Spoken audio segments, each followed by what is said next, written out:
السلام عليكم ورحمة الله وبركاته. أسعار الدولار والعملات العربية والأجنبية في السوق السوداء في منتصف تعاملات اليوم الاثنين 27/11/2023. وقبل ما نبدأ ما تنساش تدعمنا بلايك وتشترك في القناة وتفعل زر الجرس عشان يوصلك كل فيديوهاتنا. وإليكم التفاصيل. سجل سعر الدرهم الإماراتي 13 جنيه و60 قرش للبيع مقابل 13 جنيه و40 قرش للشراء. سعر اليورو 54 جنيه و40 قرش للبيع مقابل 53 جنيه و45 قرش للشراء. جنيه استرليني 61 جنيه و95 قرش للبيع مقابل 60 جنيه و85 قرش للشراء.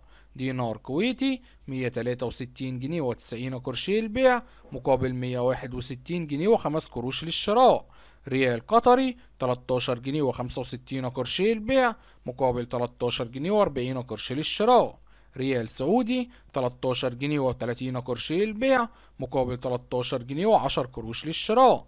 دولار أمريكي 51 جنيه و12 قرش للبيع مقابل 50 جنيه و20 قرش للشراء.